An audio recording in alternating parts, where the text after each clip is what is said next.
Hi, I'm Josh, and I've been in Crossfya now for 5 years. Ever since I said yes to Jesus, ever since I surrendered my life and said, God, what do you want me to do? It's been a constant case of God breaking me out of my comfort zones and putting me in situations that, to be honest with you, scare the life out of me. Right the way through high school, I was very quiet, very shy, and would always want to sit at the back because I just didn't want to get involved. I didn't want to have to speak out, to be heard or to be seen. I just wanted to do my own thing, and I can remember as I approached sixth form, I'd been in school 5 years. One of the girls in my class asked me which school I'd joined from. I remember feeling so embarrassed that I'd been there 5 years and people had not even realised I was there. That's how quiet I was. I remember a few weeks in, we did a street outreach. I mean, being on the street in the first place, not somewhere you want to be if you like to hide away in a classroom. But there I was telling people about Jesus. And this guy came flying over saying he was going to knock my teeth out if I continued to talk about Jesus and tell him about this life. He was like, I'm going to knock your teeth out. So straight away I knew that a life I used to know, it was gone. I was very much in the middle of things, and God was like, this is who you are now. You're brave, you're strong and you're courageous, and we have a different way of doing things in my world. One of my highlights of my time in Crossfya would definitely be when we went to India in 2015.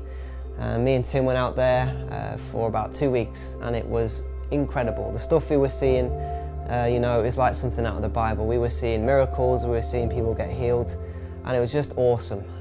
We did some stuff in the villages, and then we headed over to a place called Vizag to do a big open air thing in front of 10,000 people.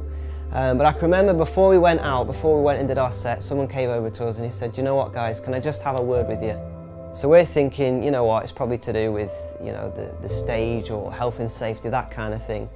And he said, unfortunately the authorities here, the powers that be, they've heard about this event tonight. They've heard that you're going to be preaching the gospel and telling people about Jesus, and to be honest with you, they're not very happy. We just want you to know that if you go ahead with this, if you go out there and preach the gospel, you may get arrested. And we're thinking what we're going to do. And we both agreed that we didn't come all this way to go home. We didn't come all this way to deny our God, to be afraid. This is not the life that God had called me for. And it wasn't the reason that I was in Crossfya. And so we agreed to do it. We agreed to go out there and preach the gospel. And that night, I think there was something like 2,000 people got saved. The learning curve has been steep and is steadily steeper every day.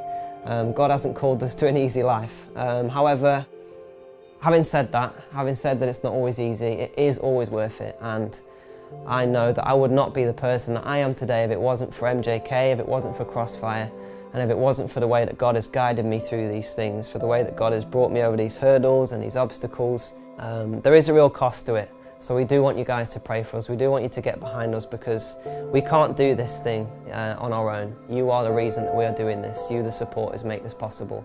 And from the bottom of my heart, I would want to thank you for everything that you sow into MJK and Crossfya. And here's to the future. Here's to saving even more lives, outrageous things, and risking arrest in probably numerous other countries, all because we love Jesus and we absolutely love doing the impossible here at MJK. It's the best job in the world, and I wouldn't change it for anything.